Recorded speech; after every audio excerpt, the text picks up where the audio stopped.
La utopía en acción, François Nevé, emprendedor económicamente incorrecto. Resumen en diapositivas. Segunda parte. En la institución Socorro Católico, François encontraba a mucha gente al borde del fracaso, y en 6 años de su empeño como su presidente, no siempre conseguía encontrarles una solución para sus problemas. Si al menos un político pudiera hacer una pasantía de varios meses aquí.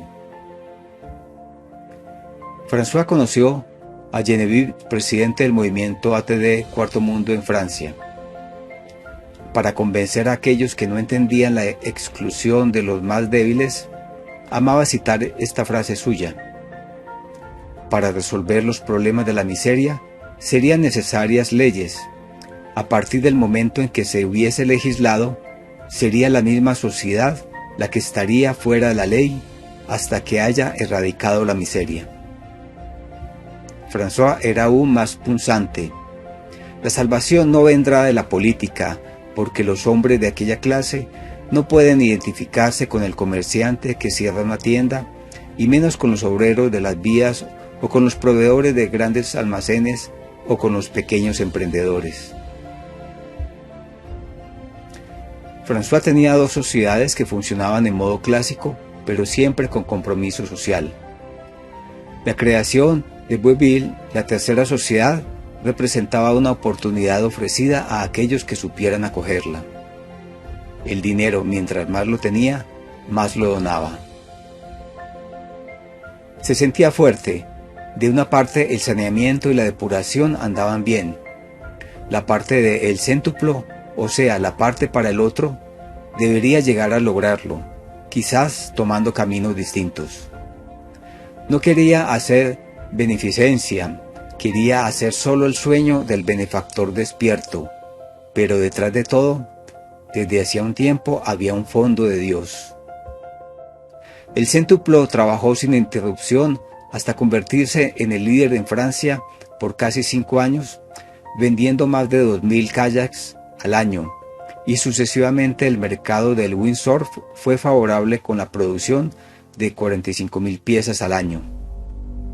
Pero entre los años 82 y 83 se recibieron 2 duros golpes: un problema financiero de un distribuidor y la entrada de un gran competidor extranjero. En la crisis del petróleo del 73, François estaba preocupado de la interdependencia petróleo-plástico. Entendió que era esencial no malgastar los recortes y desde ese año experimentó cómo reciclarlos. En los años 80, dado que el precio del polietileno estaba siempre más caro, François se lanzó en la recuperación del plástico a gran escala. Webville duró 10 años. El sueño terminó en el invierno del 84. Por fuerza, François debía licenciar a Janot, que era el director. Janot admitía de no haber sido el director que requería este tipo de empresa, que daba su amistad indestructible. Janot tiene necesidad de recomenzar para convertirse en creador de puestos de trabajo, soñaba François. Janot intuyó un nuevo sector del mercado. François lo animó a establecerse. Le fabricó cascos de bote. Janot les agregó el resto para hacer sus botes a vela y se propuso ser muy bueno en este sector. 10 años después se convirtió en el número 1 en Francia, recibiendo así el céntuplo. Todos sus dependientes, así como los asociados, fueron relanzados a la vida, inclusive para aquel distribuidor que había fallado, donde su situación se transformó en un trampolín de lanzamiento para él mismo y para François. Algunos comenzaron con algo propio, pero ninguno quedó fuera. Era siempre la idea fija de François: nunca dejar a nadie fuera. El experimento de Webville no llegó a puerto. Sus dificultades fueron múltiples, algunas externas, otras más internas. La buena voluntad y las bellas ideas no son suficientes. He creído, he hecho, he perdido, pero faltó algo. Aquel algo es como un secreto. Más allá de estas constataciones, François intuía que aún no tenía lo que llamaba el secreto para lograrlo para el otro, aquel secreto que trataría de descubrir un poco más tarde.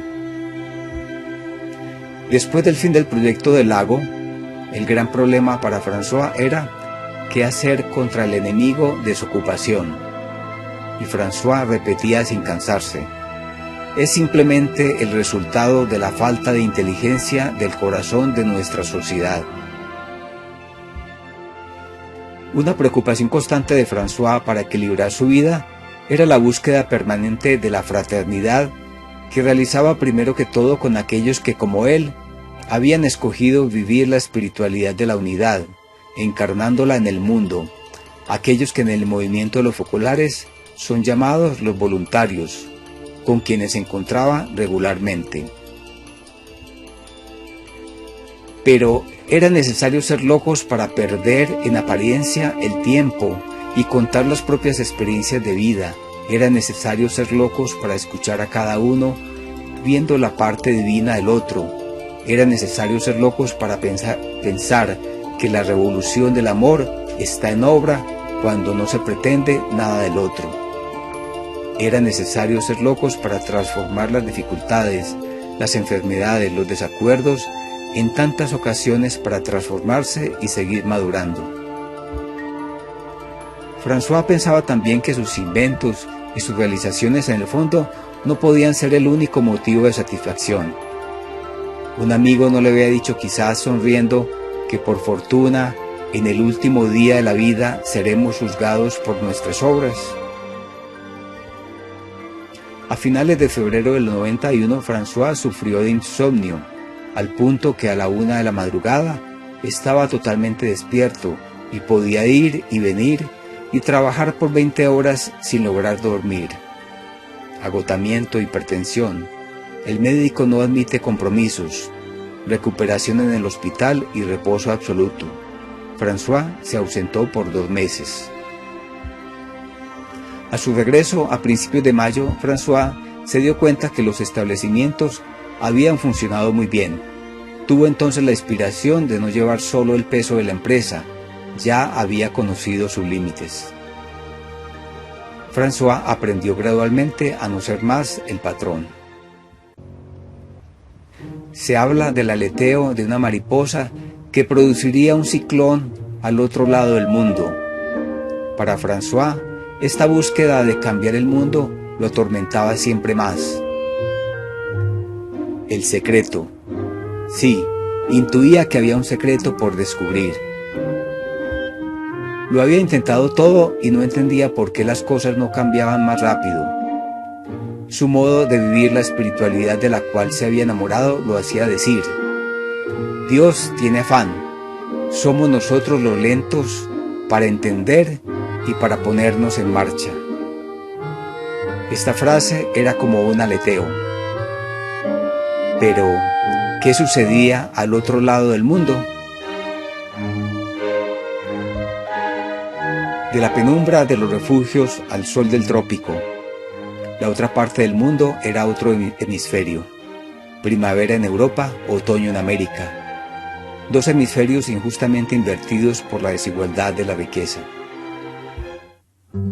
Chiara Lubich, en mayo del 91, viajó de Roma a Brasil. Chiara, aquella de quien habían hablado Patricio y Pablo, aquella que había inspirado la reunión de Angers. Estaba por aterrizar. El avión sobrevolaba la ciudad de San Pablo y se aproximaba imperceptiblemente a la megápolis de acero y de cemento, pero también de cartón y de espinas. Un monstruo que engullía sin escrúpulos a todos los débiles y sin voz. Mirando por la ventana del avión, le viene en mente la imagen del cardenal Paulo Evaristo Arns, el cardenal de San Pablo. El corazón de la ciudad está circundado por barrios de miseria, los tugurios, y este cinturón de inmundicia nos recuerda extrañamente la corona de espinas en torno a la cabeza de Cristo, estupefacta representación de la ciudad.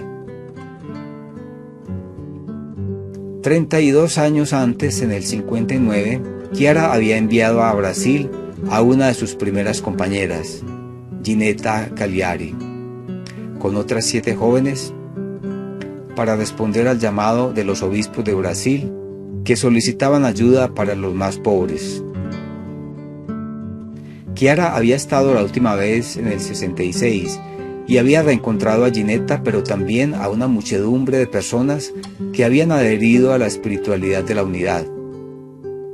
Pero si bien esta espiritualidad comenzaba a expandirse en los 5 continentes, Chiara recordaba que había sido Brasil el primero por fuera de Europa en haber acogido personas portadoras de este ideal de vida.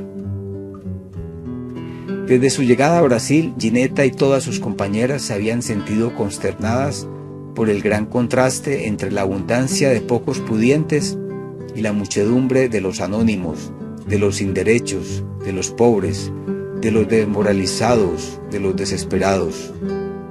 Mi cuerpo es muy pequeño para soportar tanto sufrimiento, confesó más tarde Ginetta.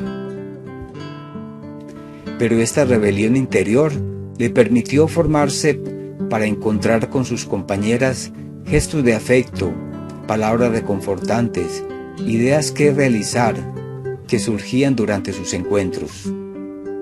Solo se requiere conservar la unidad entre ellos por medio de la palabra de vida inspirada en el Evangelio. Decididos a vivir sin hablar de aquel secreto, solo amar concretamente sería suficiente. Cerca de Recife, en la isla del infierno, tienen el primer contacto con la más grande miseria.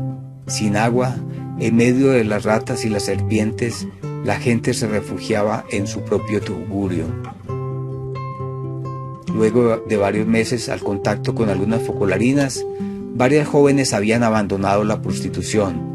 Algunos jóvenes habían dejado de beber, habían encontrado la esperanza y la posibilidad de trabajar, y algunas familias se habían reencontrado. Ginetta y sus compañeras habían compartido también el destino del barrio de Santa Teresa, en la ciudad de Bauru, al occidente de San Pablo.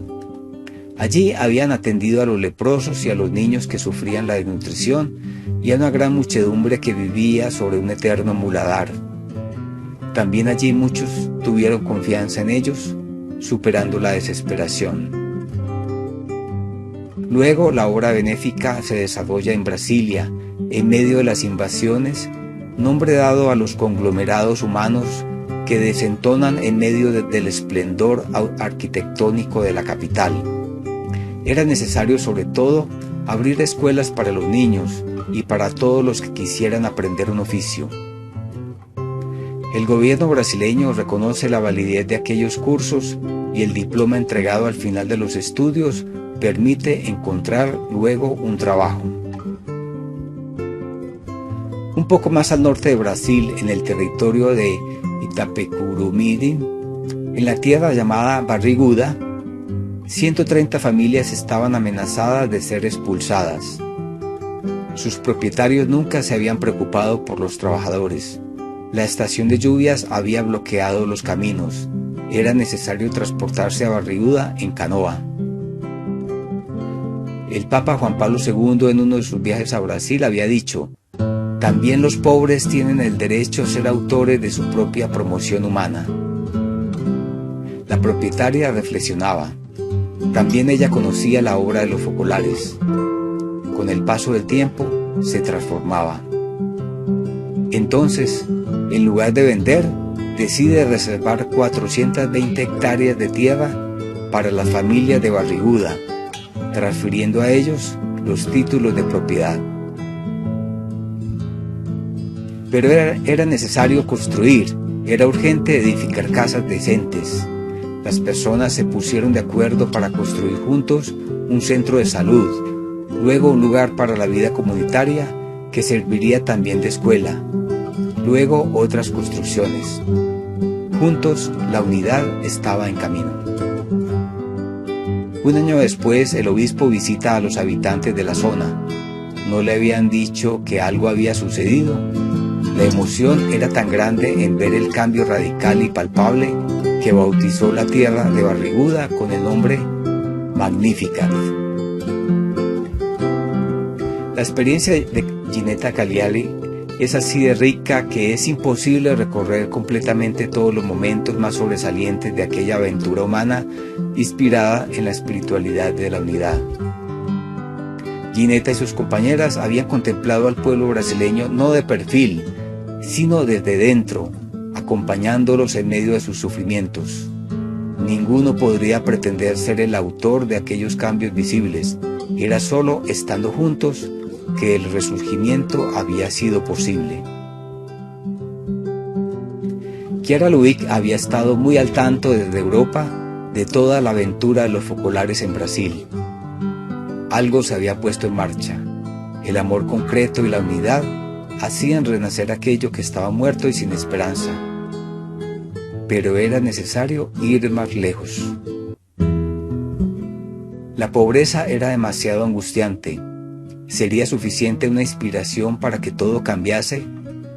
Y Chiara tenía esta idea simple, el compartir. ¿Por qué no constituir empresas en las cuales la gente viviera la relación con el dinero de un modo nuevo? Durante su viaje en mayo del 91, la idea se aclaró. El dinero se podía convertir en una energía que produciría cambios fecundos entre aquellos que estaban animados por la cultura del dar. La idea, una nueva economía, distinta del capitalismo y del socialismo. Se trataba de un tercer camino, contracorriente con respecto al modo clásico de utilizar las ganancias.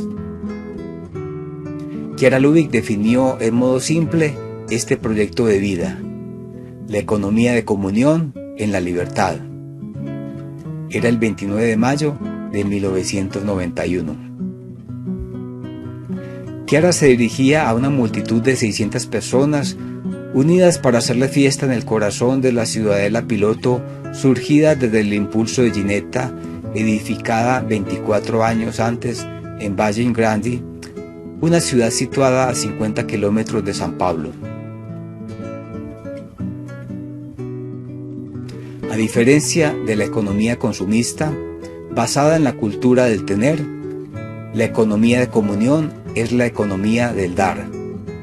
Nos puede parecer difícil, arduo, heroico, pero no es tal, porque el hombre, hecho a imagen de Dios que es amor, encuentra la propia realización precisamente en el amar, en el dar.